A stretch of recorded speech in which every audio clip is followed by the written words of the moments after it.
Good day and good vibe, and welcome to another episode of Chill Art.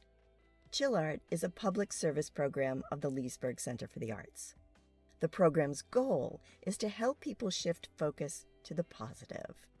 Body-mind experts and guest contributors from across the globe volunteer to present their mindfulness modalities and give our viewers tools to better cope during challenging times. Then, after their presentations, we walk you through a short, no artistic ability required art project. Think of them as fun, creative, moving meditations that calm the soul and raise the spirit.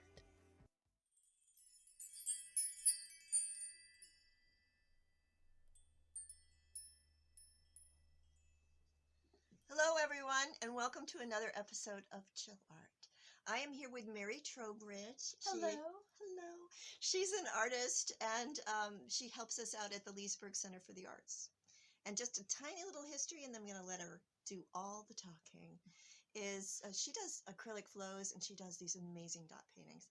And when she talked to me about them a couple of months ago and how she just loses time. And I want her to tell you about how she gets into her flow state. Okay? Oh, that's fabulous. Wonderful introduction. Thank you so much. Okay, I'm getting off camera now. Bye. So, early on, I had heard about the flow state or the zone, which is really a wonderful escape from reality. The flow state is known as an area of concentration where you're focusing so hard on something that you can't think about anything else. And I realized that I was doing intense artwork, and at that point I was losing time while I was doing my acrylic pours and my dot paintings. My acrylic pours, I was doing one every morning. They were so addictive, and I just enjoyed the randomness of it. And then I moved over to dot paintings, and it's the complete opposite, where you have so much control over it. So one of them was about letting go, and the other one was focusing so hard that I could not think about anything else.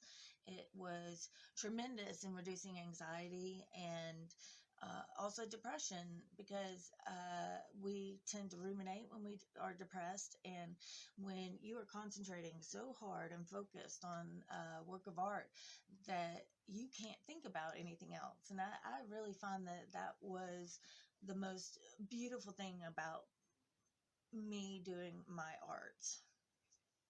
So I'd like to define flow state from the dictionary, because it's difficult to really make it a concise definition. So being in the zone or the flow state is where a person is performing some activity and is so fully immersed, a feeling of energized focus becomes about.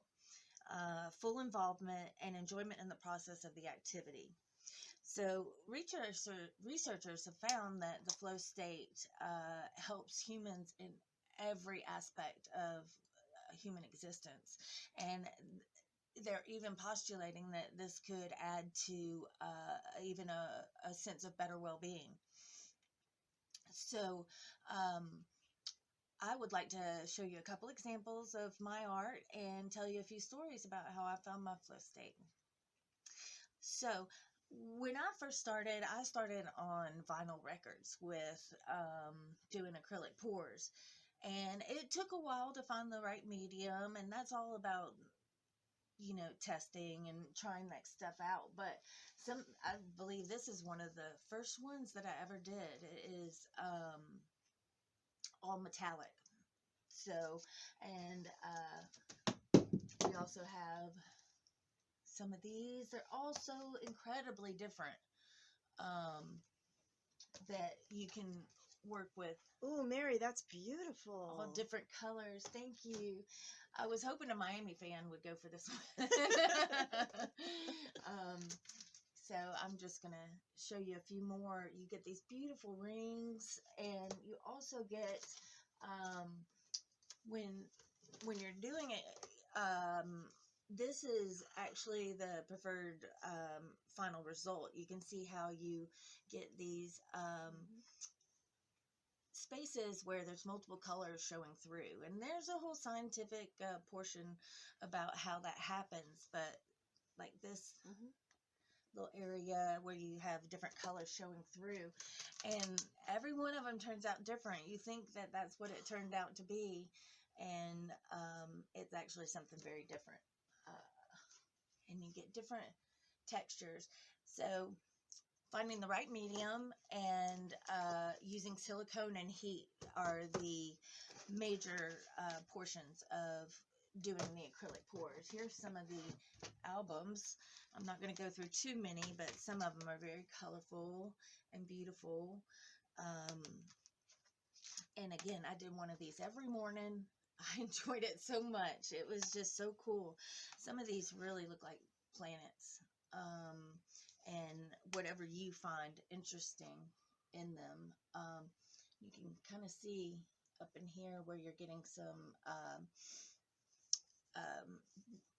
action with the silicone, and you're breaking, when you use heat on the paint with the silicone, it breaks the surface tension, and that allows those little bubbles to come through. So those are a lot of fun. And then I was at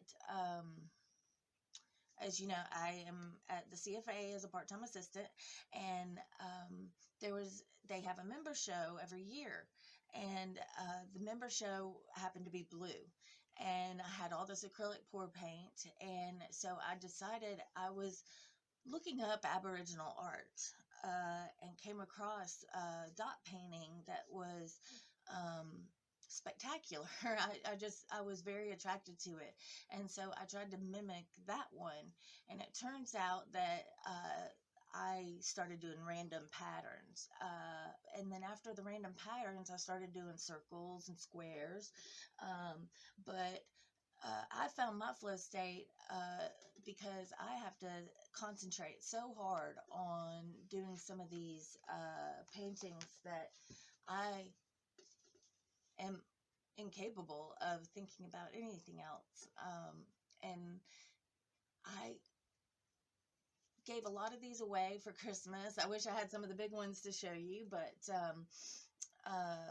I did it purely for enjoyment and fun and a sense of better well-being, and it worked for me. So, and then I started putting crystals on them. I don't know if you can see any of the crystals, but that adds a lot. And here's another one that has crystals on them. Let's see if we're getting any shimmer off of them. You too, from my point of view, I'm behind the camera. I don't see much coming off the camera. And then, so these are just things that are sparking creativity coming to me while I'm in the flow state. I was, I've got some of these crystals. Let's try that to add a little bling to it. And then I started using multiple colors to give the dots more personality. And so when we do the artistic section of this, I'll show you how I did that, and it's very easy. You'd be surprised how easy this is. It's more in the labor of love putting this together, and I benefit as much as anybody else does from this. So this is one of the last ones. Very interesting colors, and this I put in some ovals, and it's a little off center. I never like anything completely centered. But so that's what we're going to show you how to do today. We're going to do a small canvas about this size that I have. Now also there are some unique tools that you use for dot painting, but you can easily use a paintbrush, the tip end of a paintbrush. It depends on how big you want your dots. So if you've got some different paintbrushes that are different sizes, you can definitely use those too. So I found my flow state through doing very complicated work, and in fact I started with quilling, and then I moved to the acrylic pouring, and then I moved into the dot painting, and I think that everybody would benefit from finding their flow state in developing their creativity, and also developing higher forms of creativity. So when I did my first painting, I actually used the acrylic pour, and then I ended up needing a thickener for the acrylic pour paint. But what I did like about the acrylic pour paint is it's got some silicone in it, and so it gives it some shine that is not available in flat paints. And so that's why I really liked the acrylic pour. I mean the acrylic pour medium. And so all of this is done with acrylic pour medium and using just some acrylic body medium with some gloss in it. That's how I create everything. So you're going to get the inside scoop on how to do your own dot paintings.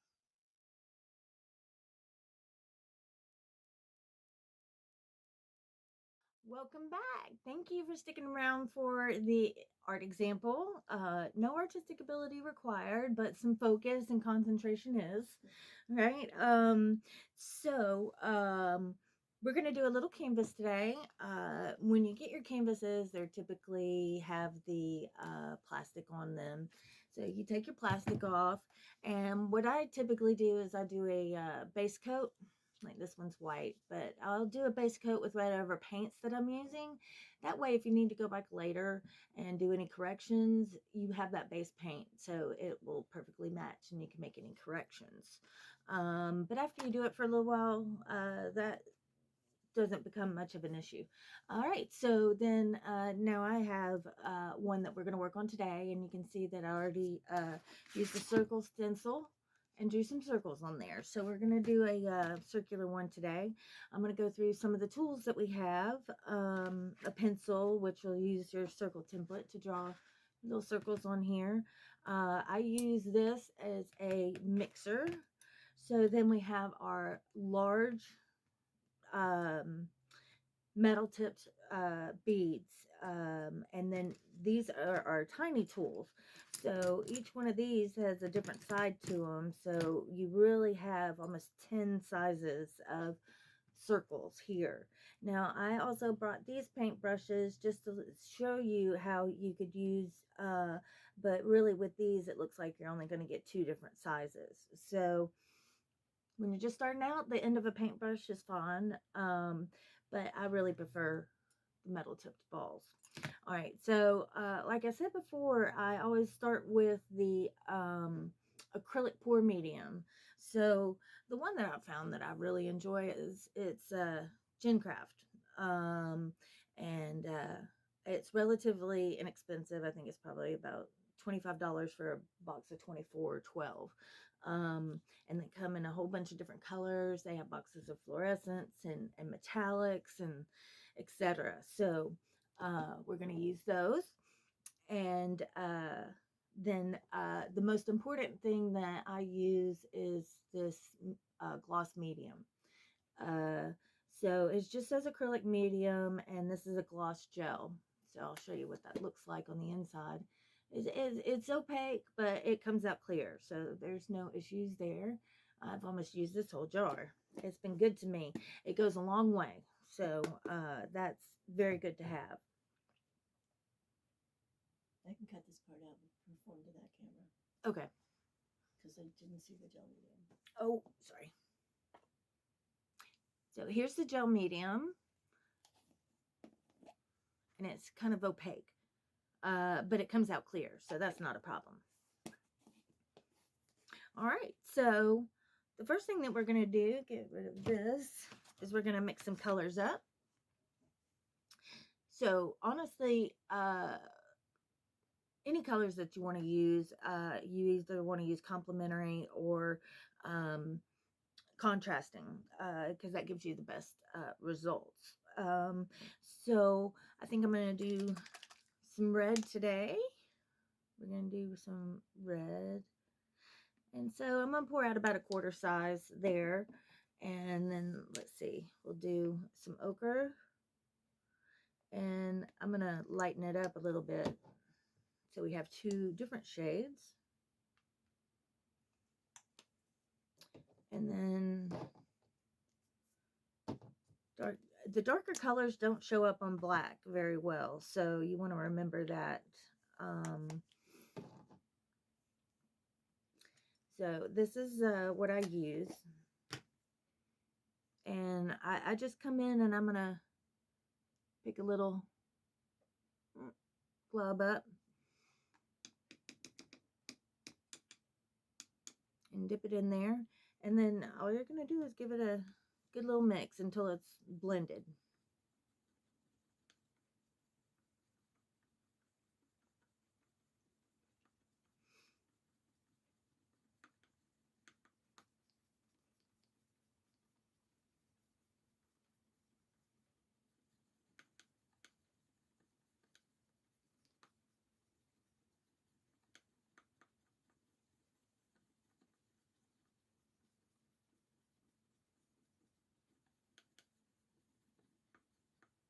Takes a little bit of blending.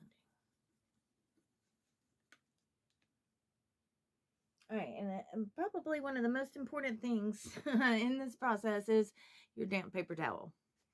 All right, so as long as you have a damp paper towel, you're able to clean your tools, which is necessary. So then, here we go. This is easy. So I'm going to actually do some bigger dots because it'll go a little faster. The more, the smaller the dots that you go, the longer it's going to take. So here we go. All right. So what you really want to do is you want to center that dot. Can you see?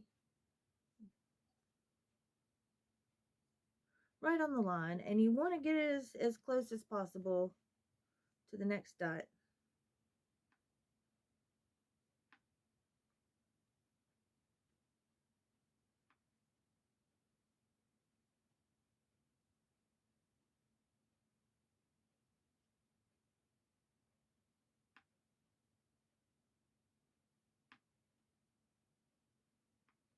And it's going to be a dip dot, dip dot. See how that one's off a little bit? So this is the beauty of your wet paper towel. Gotta love it. It's an instant control Z, right? So many times in life, I wish there was a control Z button. Edit, undo, right? Undo. Right. So once you get the hang of it, it starts to go pretty fast. Oh, see how mine are touching. So I'll just erase those. And that's going to happen, especially when you're not paying attention.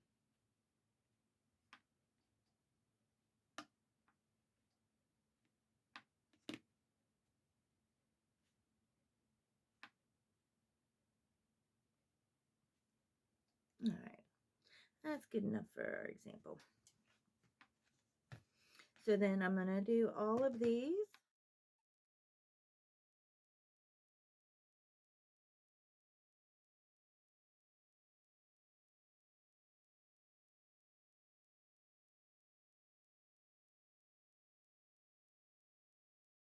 Your sides. You want to go down on your sides. Makes it cohesive. As you can see on these, all the sides are done. And the best frames are floating frames for these.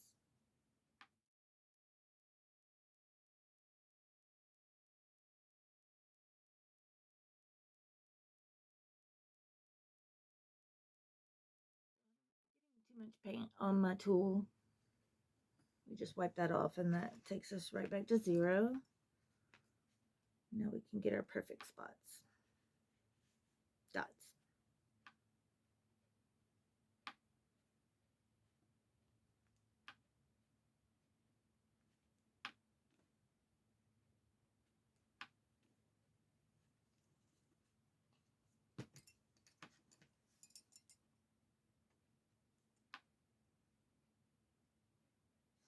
Yeah, can you see?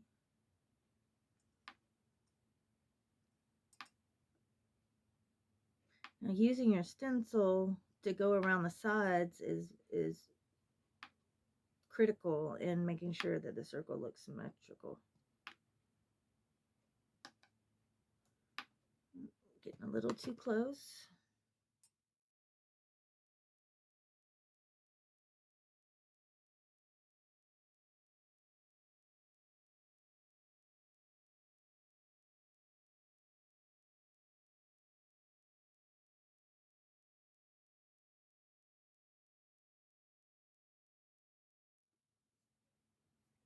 Almost done with this one.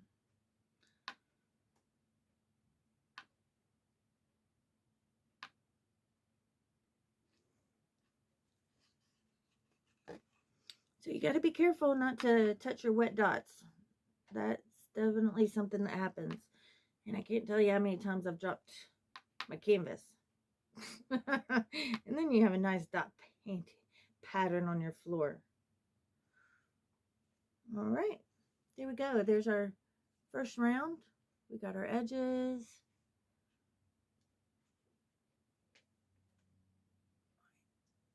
Sweet.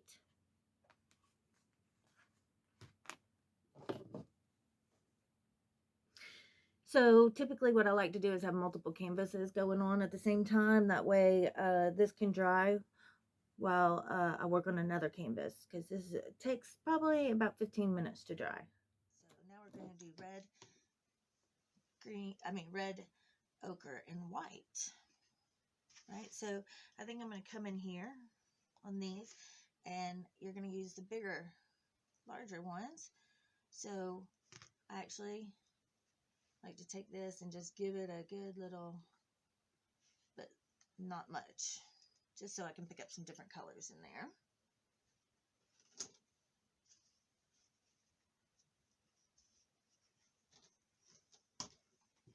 And here we go. See, look how beautiful that is. That's got, beautiful.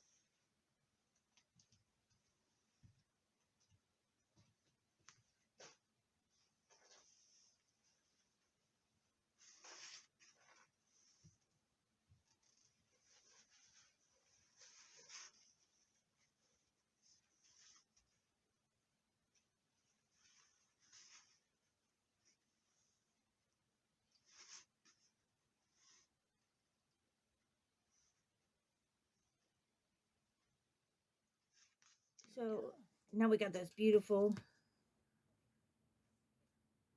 dots there. So I'm going to add a little bit more to this one. This is why it's so good to have multiple canvases going, and it also, you don't get burned out on one. You get to have fun, do different colors, whatever you'd like to do.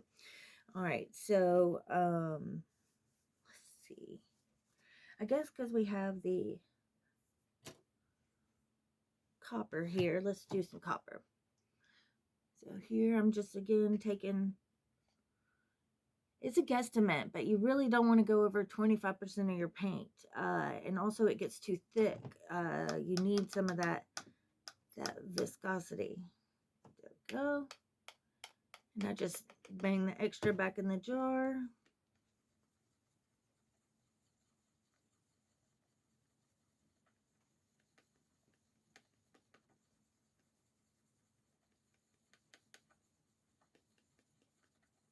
You know what, maybe that one, empty circles. Yeah, perfect. Thank you.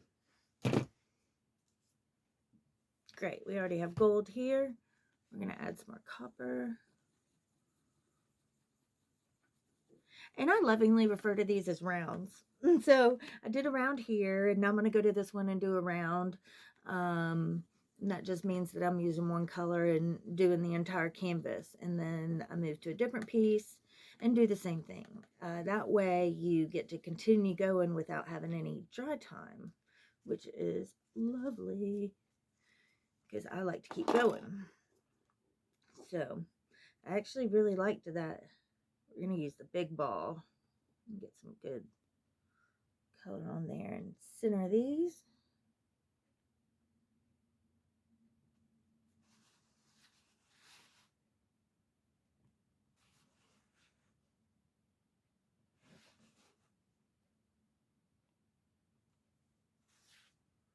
You'd be surprised. if you make a tiny mistake,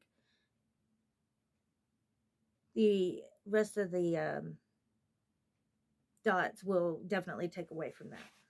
That is really pretty. That color combination. All right. So this is where I just clean my ball off. And I switch. Here we go. This is a good one.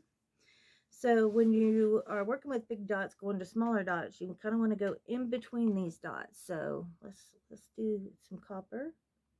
And I'm definitely going a size smaller.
So we urge you to take pictures of your dot paintings and send them to us at lcfa.buzz@gmail.com. That's lcfa.buzz@gmail.com.